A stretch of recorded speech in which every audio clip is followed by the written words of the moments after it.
It's always good to see you. Something in her demeanor has changed. She's tired, consigned to her fate, to being here with you and what's to come. I understand. Just like that. No resistance. Her shoulders are slouched, her feet long and straight.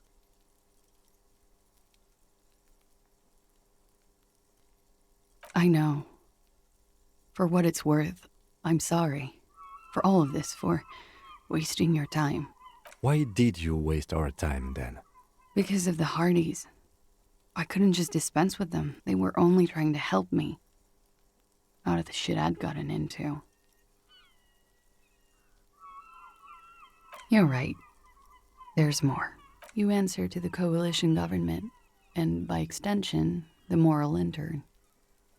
Briefly glancing over her shoulder to the sea, as she's done time and time again. A grand expanse of water reaches over the bay and to the horizon, golden grey in the noonlight. The Pale, the Muindi Isola, the Occident, and then Oranje, the old, old world.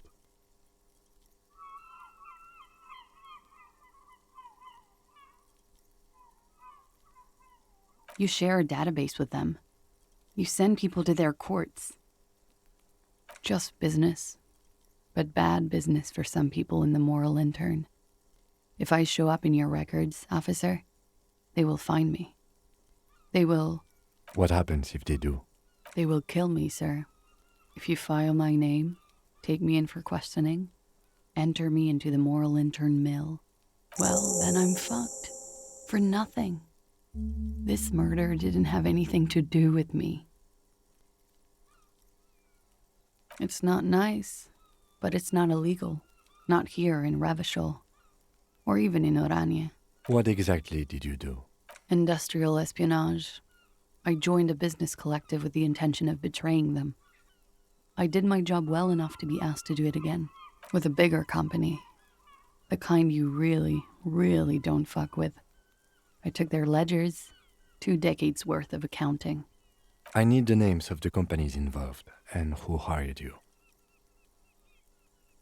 The job was Louis County Savings Bank. They sound small, but they're part of the Louis conglomerate. That was the second job. The first was some printer company. You wouldn't know them. As to who hired me for the job, I don't know. But they're after me too, along with Louskop and their friends in the MI. Once you're done in the competitive intelligence circuit, you don't have allies. You're radioactive.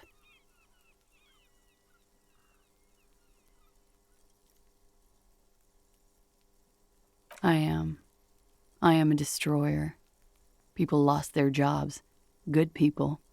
Not just C-suite assholes. And the way I got into accounting. A lot of people got hurt. But that's just more of my shit you shouldn't have to deal with. You're solving a murder.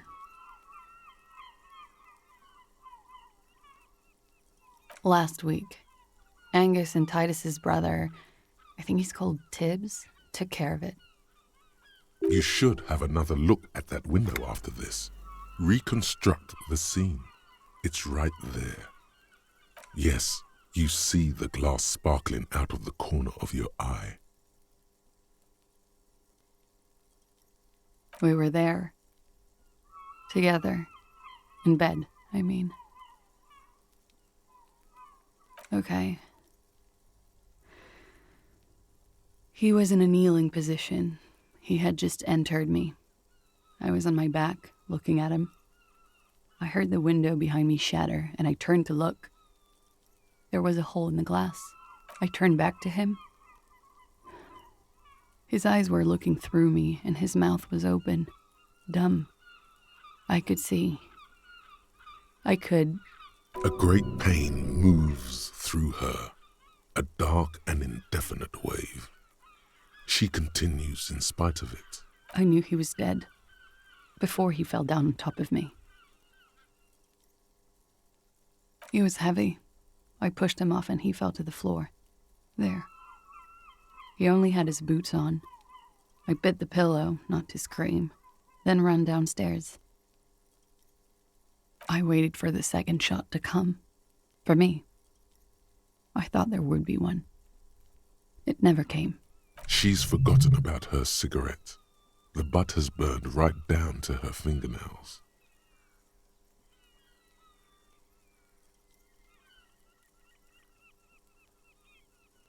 She looks down with a wince. Her cigarette has singed her fingers. She throws it away and immediately proceeds to light another one. What time was this? When did it happen? It would help us if you could be as precise as possible. 11:30 to 12:15. I don't know the exact time. Around midnight. It's okay. Were you inebriated? Not as much as usual. He'd done a line, plus other things. I was drinking. Wait. Titus said she was gurning her jaw off, much more than usual. Oh, yeah. I did one of his lines, just to clear my head. Good thinking. Clear your head. You should clear your head. Get into his mindset. Did you hear or see the shooter in the course of this? No. Nothing. I was trapped. I was stuck in my room downstairs. I got some clothes on and crawled back up, drew the blinds. Blood was coming from his mouth. Not a lot. Just a little. He was still on the floor, slouched. I couldn't be there with him anymore. So I ran down and out of my room, into the hallway, down the stairs. I knew there would be people there. Sylvie was tending the bar. A lot of people were there. The Hardys were at the table in front of the stage. I think the Union box was full. Ruby was there too. They were having such a good time. I sat down and they all welcomed me. I didn't even have to say anything. Ruby knew something was wrong. Ruby? Ruby. You know, the leader. The leader? Of what? The Hardy Boys. Well, nominally, yes. Ruby's the one they go to when things happen, like things they need taken care of. She's the organizer. Would you say she is the 8th Hardy Boy? Why not? Well, Ruby said let's talk upstairs. I showed her the room. I've known these people since December. They know my situation, but I can't leave a paper trail. Ruby was the first one I told. She said she'd take care of this.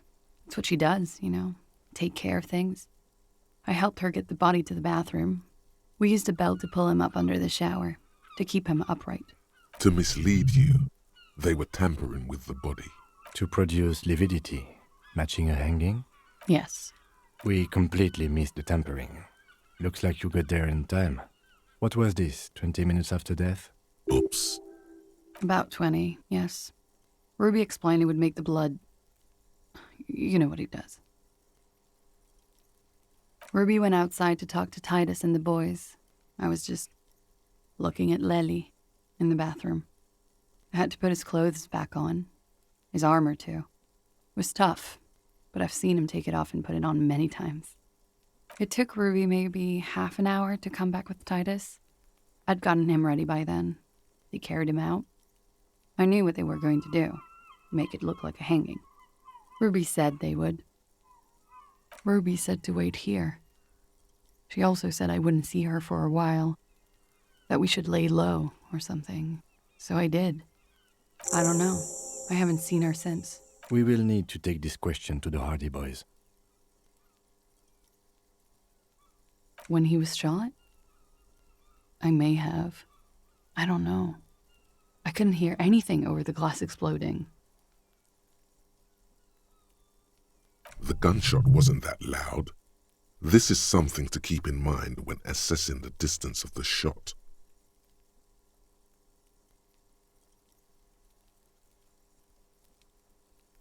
What? Why would I put myself through this insanity? Get myself cornered like this? He wouldn't have died if it weren't for me. I know that. But I would never hurt him. All kinds of crazy things happen when drugs are involved. Sweet, sweet drugs.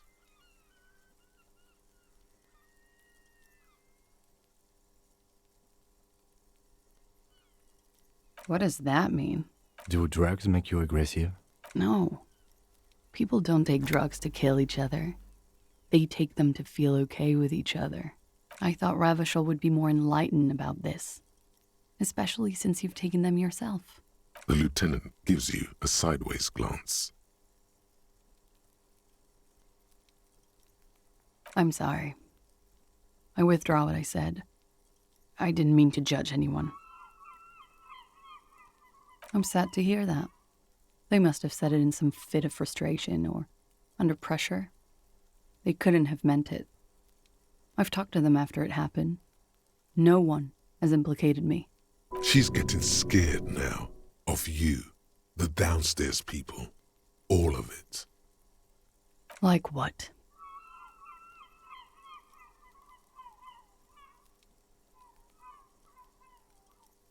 That's the first thing that went through my head when I heard the glass break.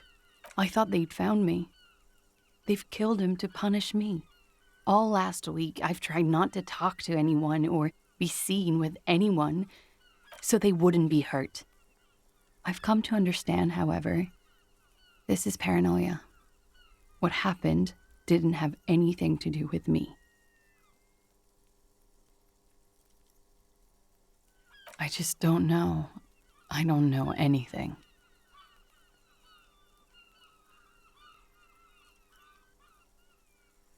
We can't go after loose cap. Not yet. There are other, saner leads. I don't ask you to, Lieutenant. If there's one thing I know, it's that you'll get nothing from there. Because I'm an idiot. Which is an indicator of truth.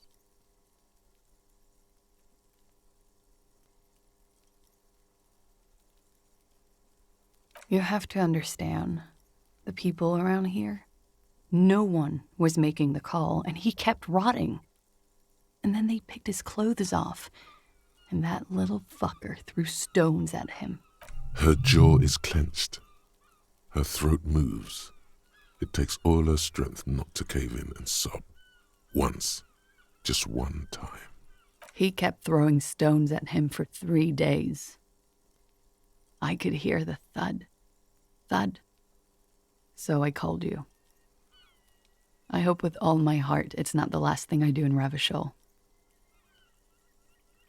She nods, silently. She doesn't even smoke. Just picks up the cold coffee and holds it in her hands. He's thinking, are we done here? Or...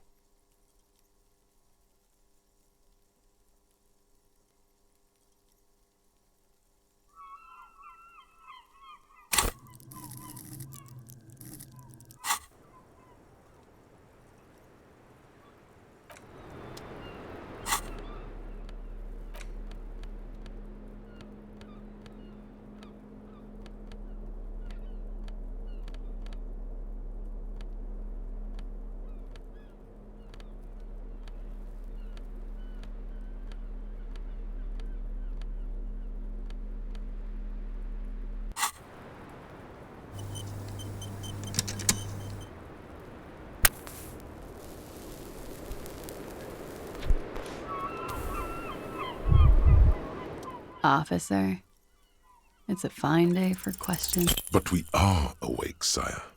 She has been forthcoming with sordid details women usually conceal. Most shocking details of the sexual kind. We are a bulwark, unbreached. If you have doubts, just give us one example of deceit. Just one, and we will gladly change our minds.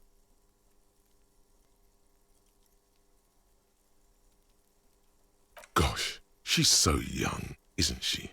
She would look spectacular in a starring role. Be careful not to look too long into her soon-to-be famous face, lest it make you look like an indecisive suitor. It looks like this one's not waking up. You'll have to do it without pushing her further. At least for now.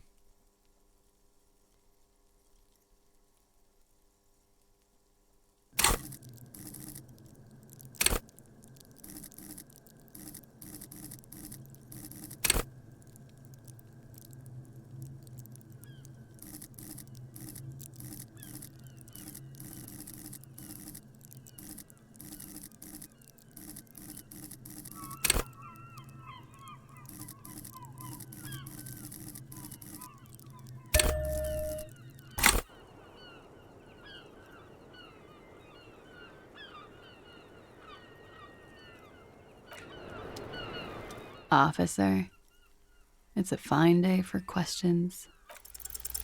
Who? What? Dear God, you've been lied to. She could have killed her lover and lied to everyone. She's not candid at all. She's smoke and mirrors and willow-wisps. She probably didn't give you her real name either. Why would she? Arrest her immediately before she further entangles you in her web of lies.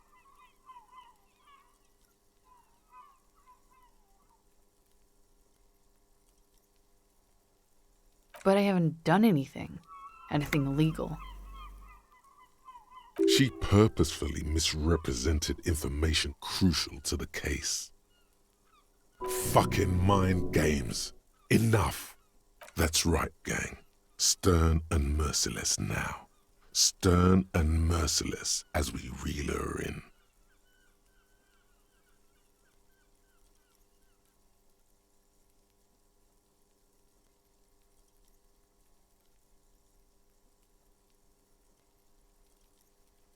The lieutenant produces a pair of handcuffs. Please, no. I think I know who did it. Who shot Lely. I can tell you. I can help you. She knows something. She's silent for a second, as if looking into herself for certainty. Then, in a hushed voice, she says, gearing up for this betrayal is hard for her. Ruby. She has this thing for me ever since I met her and the boys downstairs. She's been pretty frank about what she wants.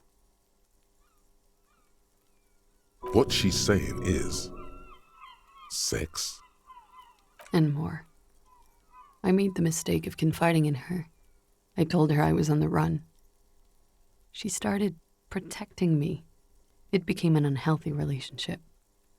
When I started spending time with Lely, she told me to end it. Said there would be shit if I didn't. It was not a good meeting. We stopped talking after that, but... I don't understand. What exactly in your relationship made you think she's romantically interested in you? She said she's in love with me. She even asked me to run away with her when I told her I'm a fugitive.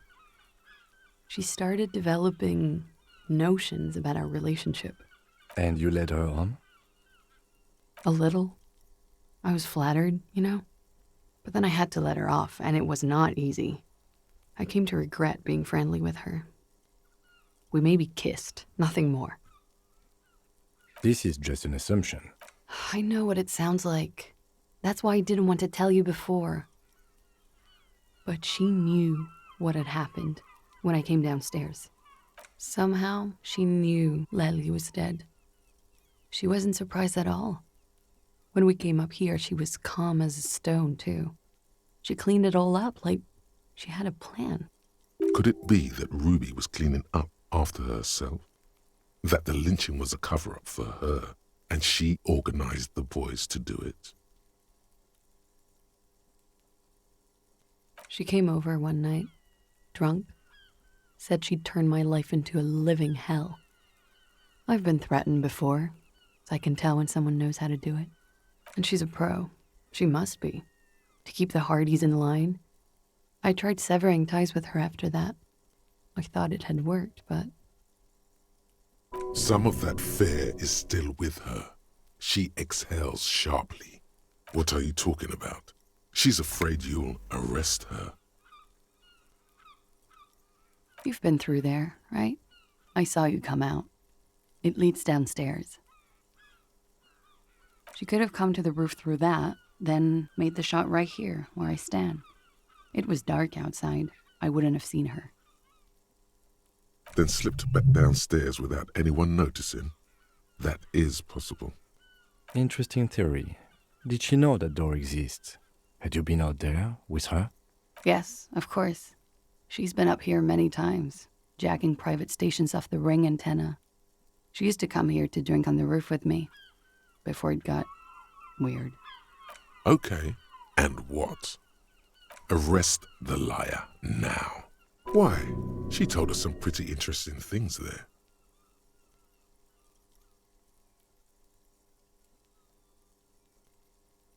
Still? After all this, sir, please. It's a shitty world, and I know I'm shitty too. I know. But I don't deserve to be sent to the moral intern and ground into paste just because I disturbed the sanctity of accounting. That's some multinational. She's gearing up for a last stand. This is it.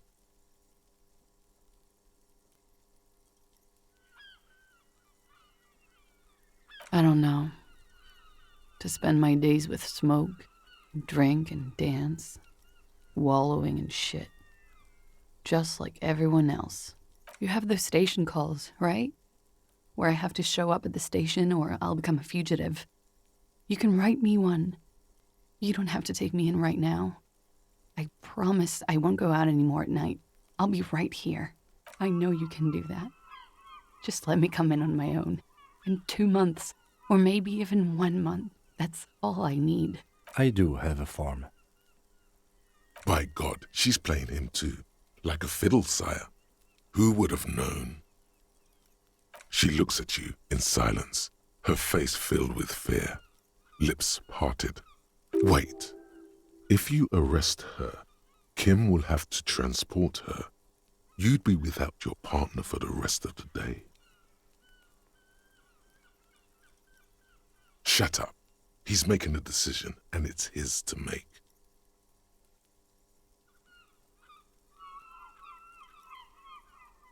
I will escort you to the motor carriage outside, miss.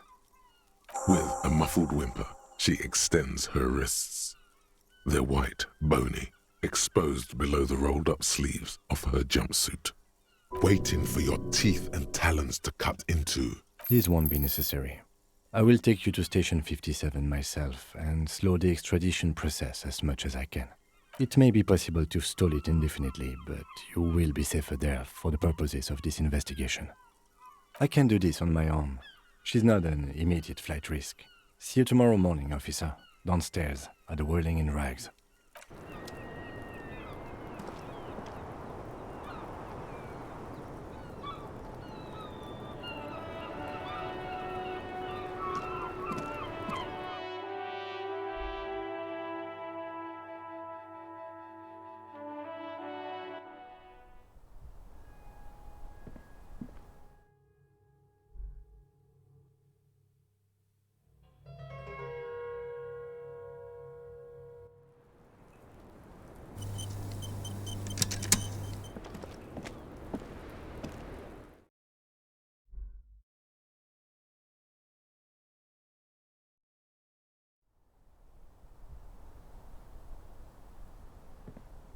This window is pristine on the inside, unlike the one next to it. Light from the desk lamp reflects off the glass in an untarnished golden halo. The golden light melts away into the blue, glassy darkness of your mind. In it are two neon-lit shapes, a man and a woman on the single bed. Like the witness said, the man is kneeling, the woman is on her back. It's the night of March 4th and a shot has just been fired. The man looks directly at the woman. The shot's possible directions converge in his mouth, a ray cast from somewhere outside, entering his brain.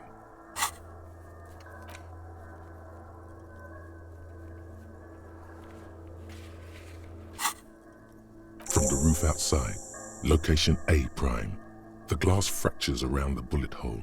Shards face inwards like a corona behind the woman's back.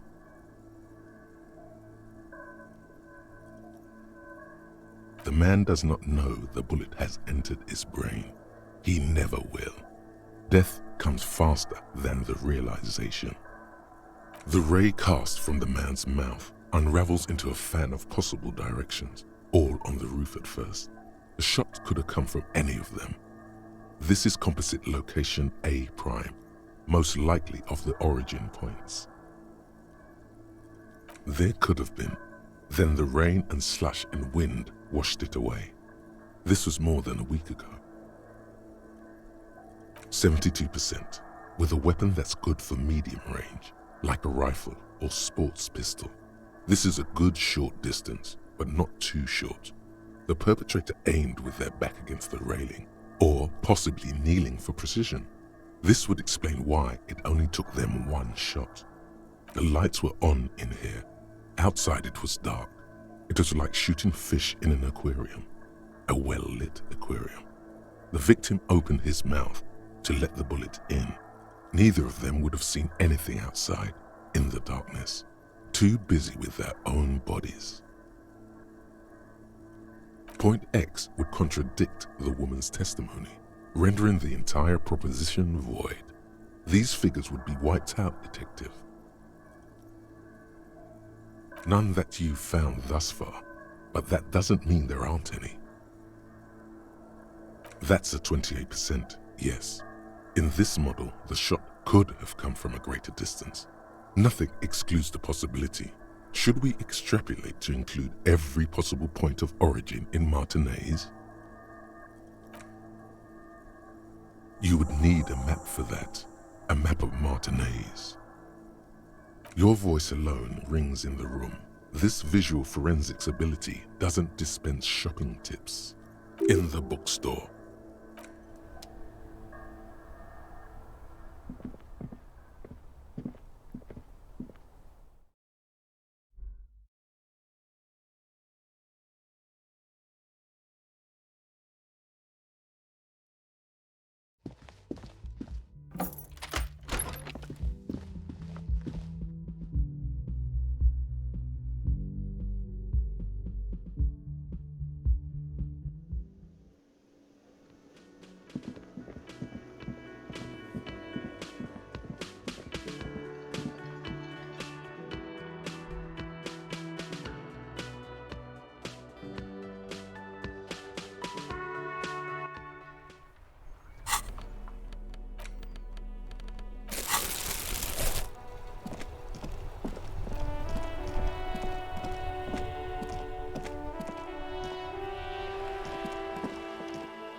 You broke down the back door, the wards, the door. It's all gone now. Dark psychic energy leeching onto my shop. I suppose it's all over now. I guess there's no escape. Just a door? This place is cursed, Detective. They don't call it the doomed commercial area for nothing. Just look at the sheer amount of companies that have failed in this house. I hope you're happy now, happy that you've ruined everything. Now that you've broken the door, the curse is coming to get me as well. Host Almighty, she prays, guard me and my honest business venture from the curse that lurks behind the door. Blessed be your name. Of course you didn't. You're nothing but a policeman. All right, you know what? I'm willing to let you investigate the doomed commercial area. We are set on the path. There's little else to do. Her facade has dropped. Now you see the curiosity behind the fear. But before we go on, tell me, did you encounter the malignant entity?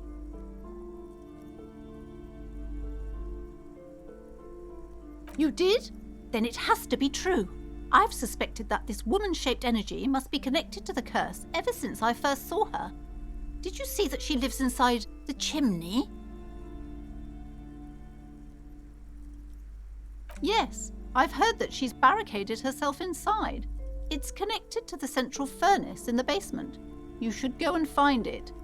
God knows what she's doing there. Some unnatural magic, I assume. You should go find the entity and ask what happened to all the companies in the building. And do return to me after you've talked to it. I'm quite anxious to know what she has to say about the curse.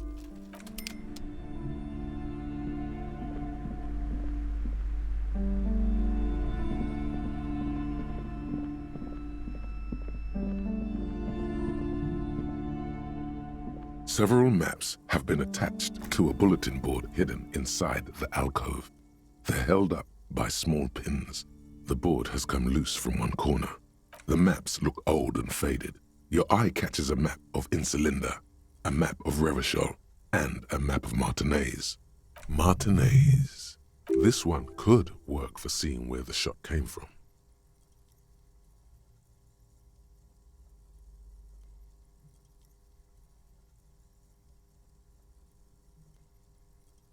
Always good to be informed of your surroundings.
A few bricks have fallen off, revealing a compartment behind the wall. It's too dark to see in. There is. Inside, it's nothing but gloomy blackness. Better not stick your hand inside. Your hand reaches deep into darkness and spider webs, rummaging around. You find a number of rusty rifles hidden away. Most of them are ugly and inoperable, but a single rifle catches your eye. It's a bolt action with a fine wood stock. An old Belmagrave rifle, Revolutionary era, prized for its reliability more than its accuracy. The rest are probably Belmagraves too, just too damaged to be identified. A fit service weapon for a fit officer. Too bad it doesn't work. It looks like it's been out of order for years. It means there are firearms, front loaders, still lying around Martinez. This could prove useful in our case against Ruby for Titus. Men are easily swayed by the sight of a rifle. This is a good find. Really justifies coming down here and looking around.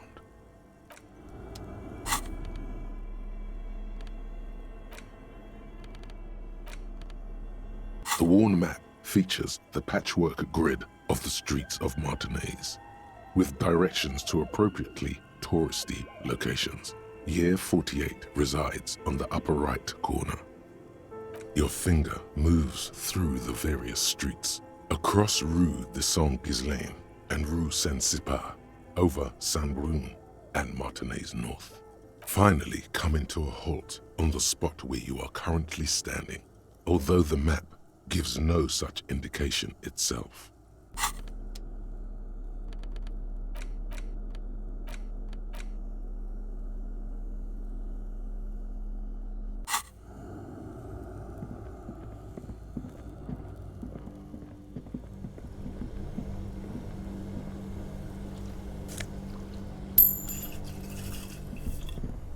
Two cables are plugged into the breaker box. The red one leads to the ice bear fridge, and the black one to some kind of a buzzing fridge-like thing nearby.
A thick layer of coal dust covers the furnace, coloring it pitch black. It's dark and grimy here. In the darkness you can hear chatter. It's coming from above. A voice or several voices talking to each other. Near the smoke chamber, upstairs, the echo is so prominent, it's impossible to discern what the voices are saying or what's producing them.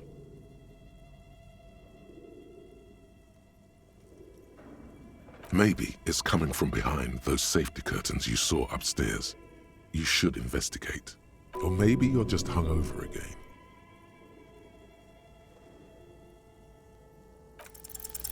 Something breaks loose in you. A mighty bellow echoes throughout the chimney's depths. The chatter of tiny voices above suddenly cease. Then,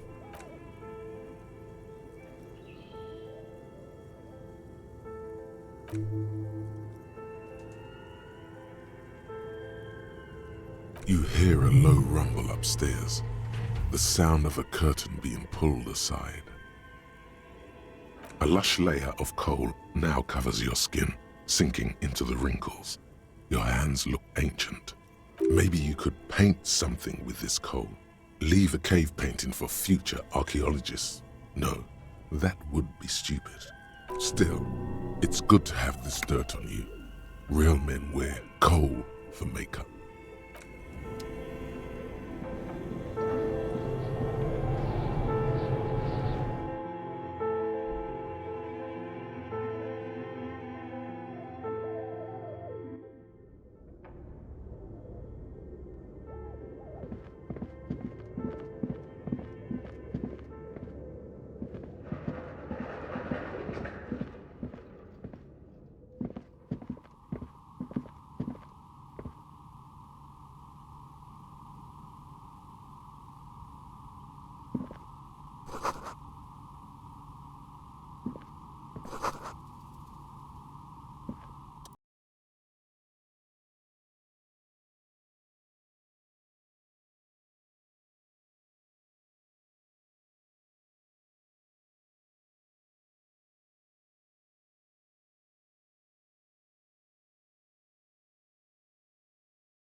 Sans, the bookshop lady? I've heard that her business is doing rather well. Have the energies spared her somehow?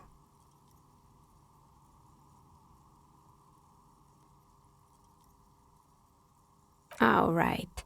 But it's not just the bookstore that's still up and running. What about the whirling in rags? Some people say it's part of the building complex.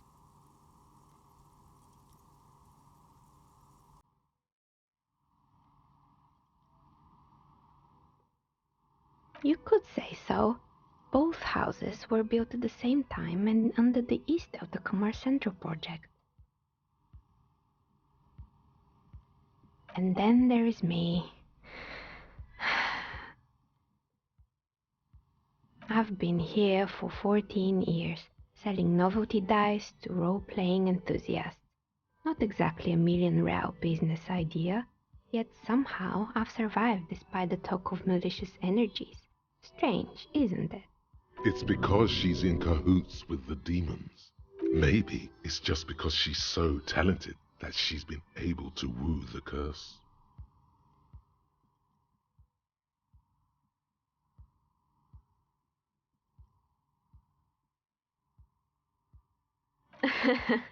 What, so the curse only affects people with poor work ethics? What you're describing isn't a curse, it's capitalism. The jig is up. The she-demon knows you've uncovered her true identity.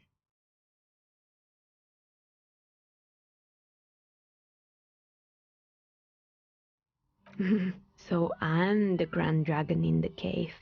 Might I ask what supports this claim? Oh my, I've revealed myself. You better call the exorcists. Of course, how convenient. Well, if you ever find a way to explain all those inconsistencies in the curse, then let me know. That's all she has to say on the subject. She has been thorough and truthful, as far as we can see. Plaisance needs to hear about this. Perhaps if you combine your psychic energies, you will make sense of the situation.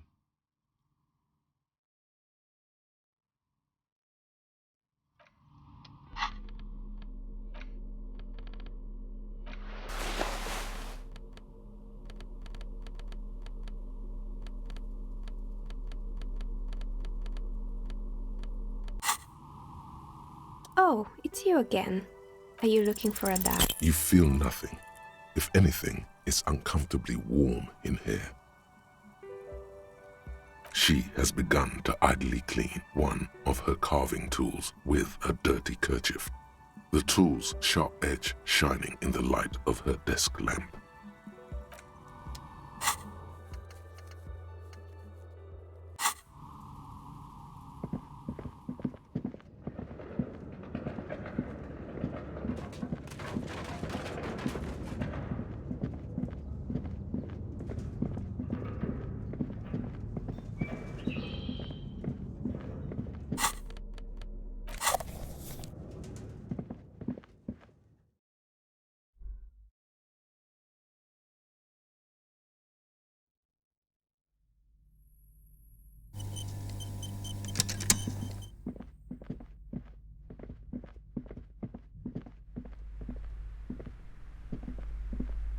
What have you found?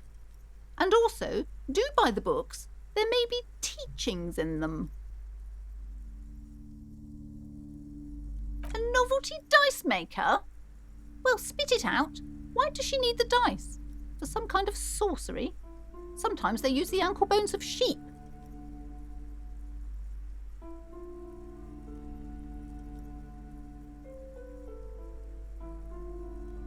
I don't understand. If you're not sure it's her, then where is the source of the doom? How did she explain the curse? The narrative she's built herself, it does need tearing down. She's squeezing on the pendant too tight. A drop of blood in her palm. To hell with it. Perchance you ought to just lie, sire.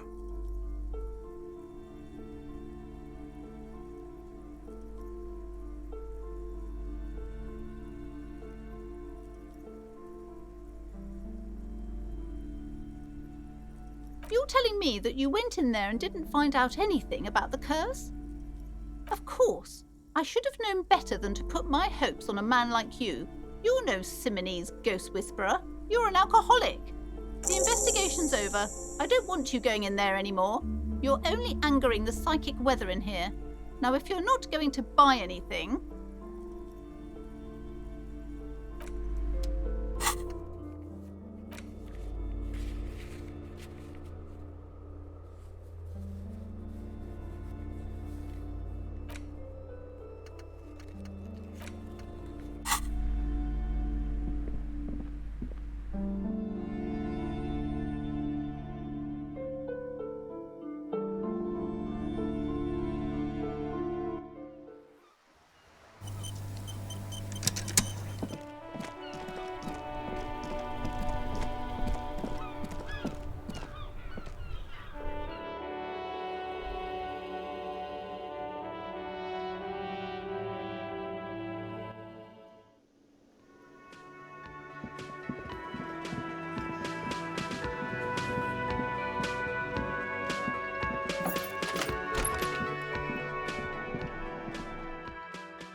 You clearly see footprints in the downy carpet of dust.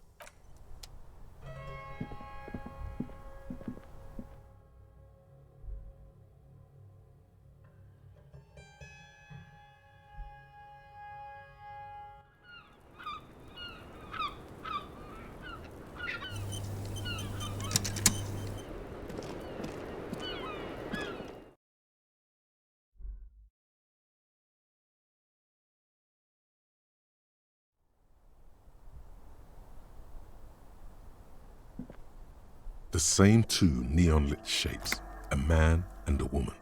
A ray of backward motion explodes from the man's mouth, through the window to the roof outside, widening into a radius, A prime. According to your map of the district, this shot could have come from a wide angle of locations, starting with the northern edge of the abandoned boardwalk, ending with an islet in the bay. Let's call them B prime. B prime for boardwalk, B double prime for Land's End, and B triple prime for the islet detective. There may be smaller points in between, but those are too fine to zoom in on. The ray cast from the man's mouth unravels into a fan of possible directions, all on the roof at first. The shot could have come from any of them. This is composite location A prime, most likely of the origin points. 72%, the lights were on in here. That's a 28%, yeah. 700 meters away, the likeliest of these B positions, 20% chance. A skilled sniper could have made the shot, provided he had a safe sniper's nest. Even with the light on inside, we're talking military training. At that distance, the perpetrator would have had to take wind direction into account. 1.2 kilometers away, the least likely of these positions, let's say 3%. A truly skilled sniper could have done it, possibly from a tent. No, too far-fetched. 1 kilometer away, an unlikely point of origin. Beyond the docks somewhere, on an islet in the Bay of Martinaise perhaps. There are islets there, badly charted as they may be. The shot would have been a small miracle, 5% likelihood. There is an extremely narrow field of view from the bay to the window, between Rue de Saint-Ghislain 10 and 33A. The angle would have been extreme and access to the islets is questionable.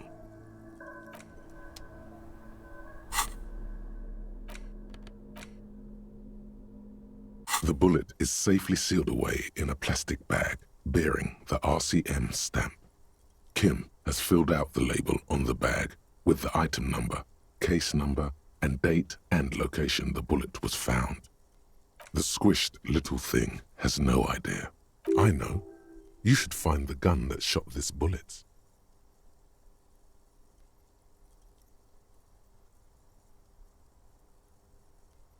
But bullets don't talk. That sounds like something a police detective would do. First, you should learn all you can about this little guy. Then find the gun that shot it and the person that gun belongs to. He used it to kill your victim. Neato.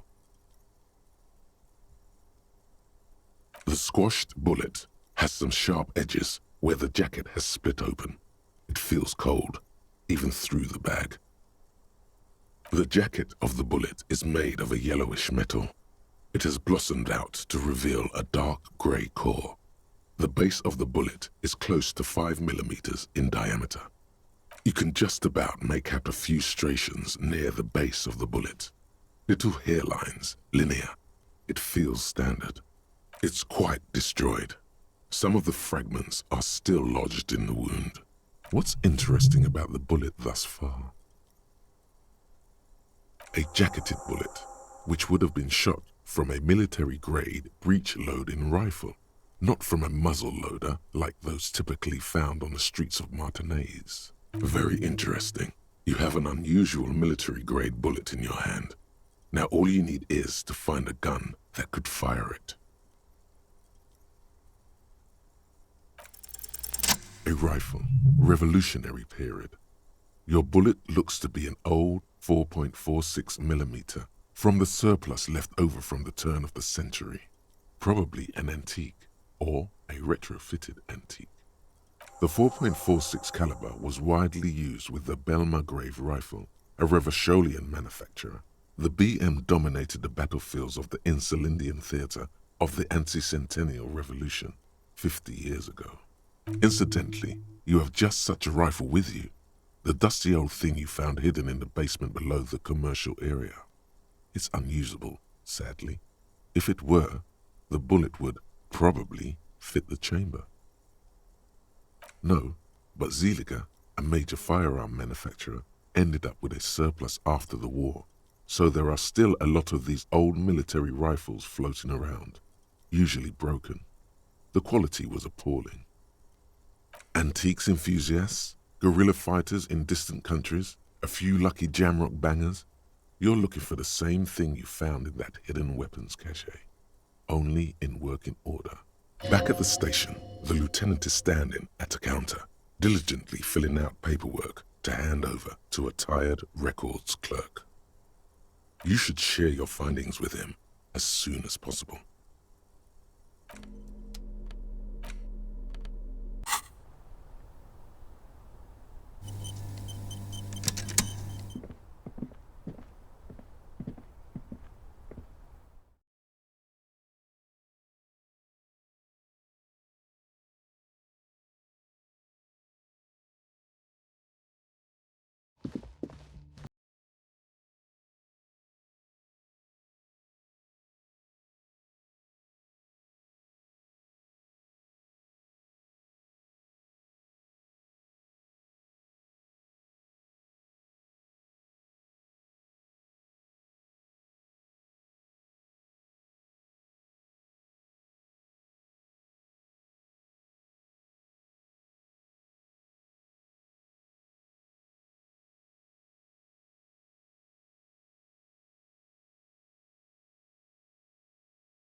Sounds like you want to push this steaming pile of shit on anyone.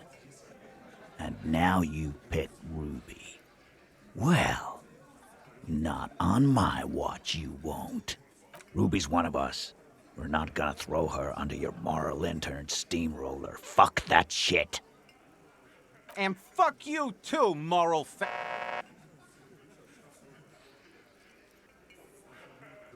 That's nothing. That's just legalese. You don't even have a sound theory. I don't want to be rude, but we're trying to get some R&R here. Think you could fuck off now?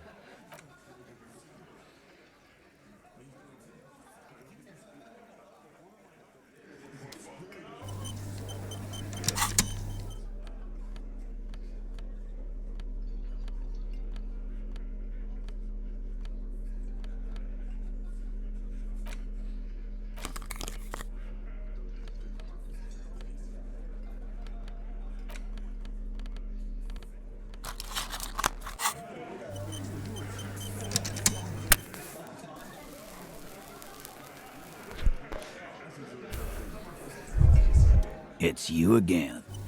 What is it?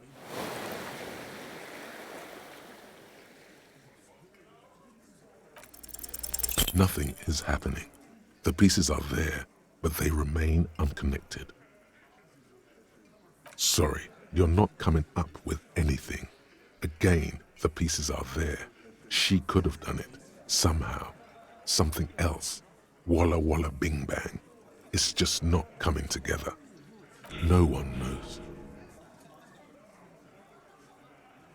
Still nothing. But that's okay. This doesn't have to turn into some kind of meltdown. You're just a cop, taking your time to present a theory. Let's look at this as a learning experience. What are the components you need to implicate Ruby? His wife left him. He needs to kill himself. Make her sorry she did. No. He needs to say, 500 layers and I can't remember the first line.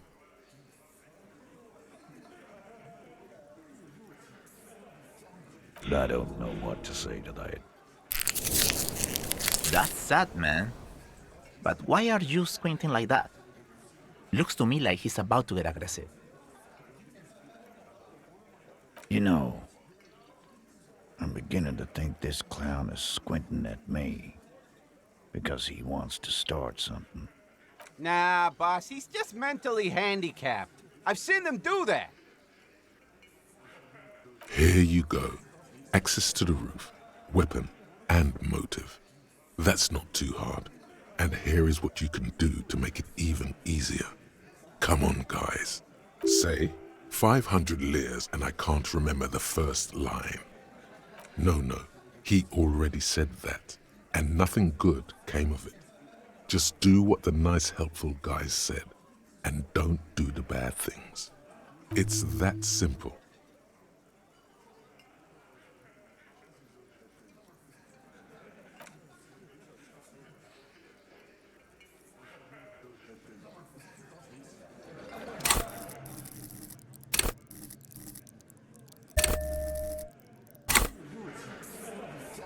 It's you again.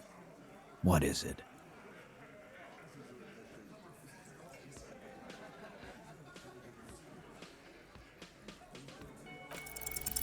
A sudden flash of lightning in your neocortex. The hostel cafeteria is lit by its airy blaze. Floor plans, bullet trajectories, webs of human emotion, all channeled into a single thought. So that's what you were squinting at. You were trying to come up with a theory, weren't you?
So inoperable?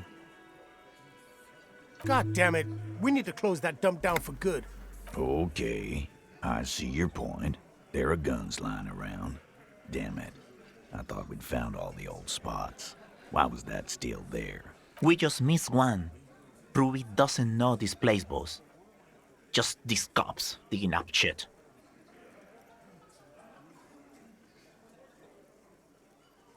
So, So it had to come from a breech-loading rifle. Military grade. Not even you militia monkeys have those. This goes against your short-range theory. If the murder weapon was military grade, how did Ruby get it? You just showed him a breech loading gun. A broken old broomstick is what you showed me. But point taken. Time to really close the deal. Show them the bullet. The blonde man looks at the mushroomed deathbringer in the evidence bag and says, Yeah, the bitch is jacketed all right. 4mm too. "Whoa." Well, goddamn. It's not proof, but it's a possible murder weapon. Close to her. Too damn close. You have been thorough. I'll give you that.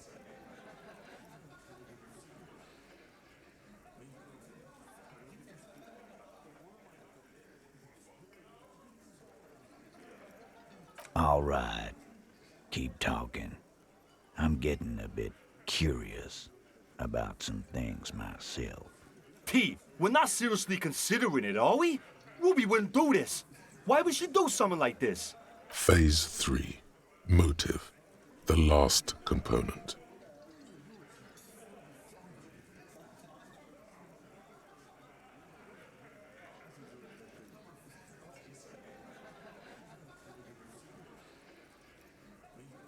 Yeah.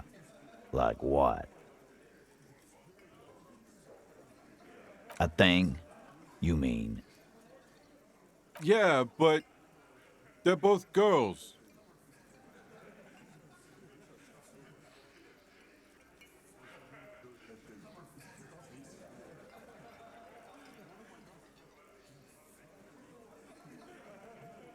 it's not bewildering. It's like, whatever, man. Guys, I'm not the only one who knew. Right? Knew what? First he says she's murdered him. Now she's a fag too? It's a lie. Come on, Glenn. She likes Monica's titties more than you do. Everyone knows which way the wind blows there. I did. I knew it. That's why she didn't fuck me at Fatty's birthday party. She didn't fuck you, 'cause you're 40, and you still live with your mom, Dennis. This is some sordid shit. It's also the kind of garbage our Miss Aronier puts out to cover her own ass.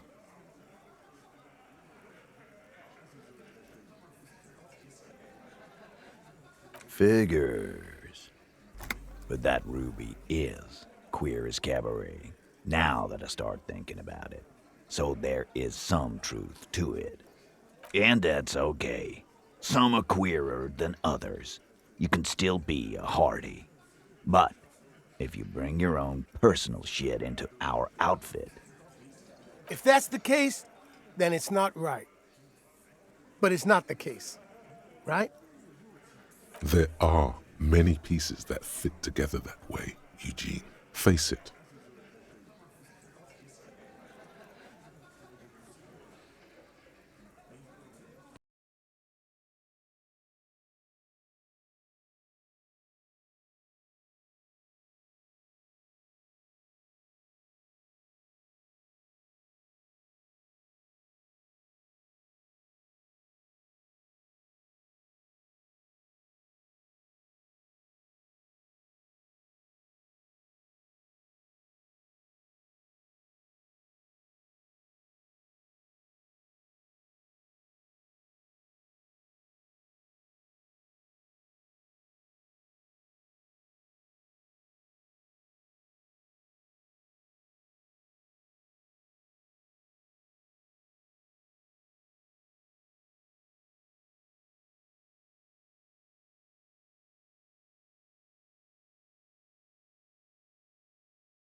She knows this place like the back of her hand.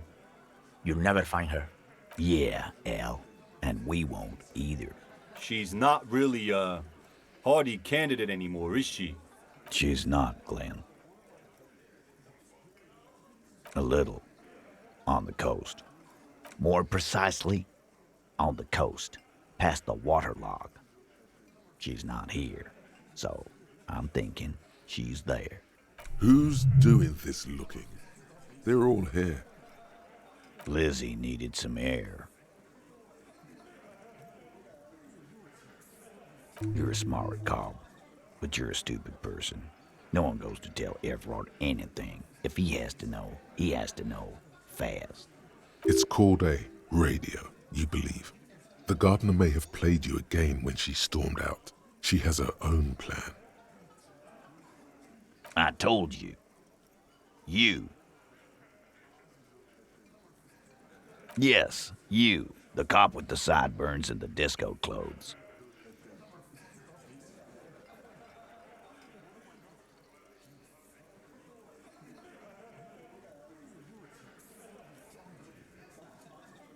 Sure. Normal. You know, when I first saw you limping here, I thought she was paranoid or sniffing her own supply. But now I'm not so sure. She said you have a funny taste in clothes and that you won't stop until you have something on her.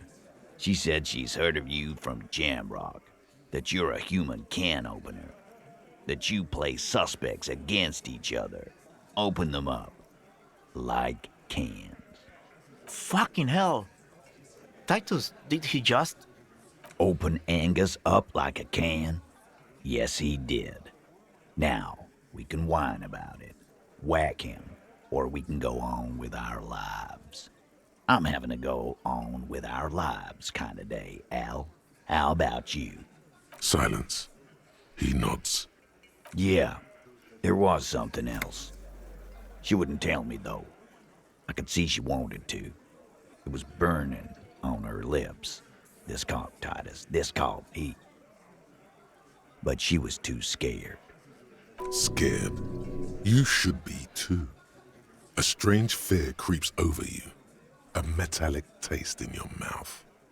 Change the subject. Everard has a file on you, but that's bogus. What she knows comes from somewhere else, from Jamrock. It must be real stuff. Sure, there's some shithouses there. A cinderblock town. The fisherfolk there refuse to unionize. So, that's one place we haven't looked. I hear they have a shack where junkies sometimes crash. Time for you to step up. Boyish, hair's red, dyed. She looks like a Lowry man. It'll have to. His grip is firm and reassuring, like holding a piece of unpolished granite.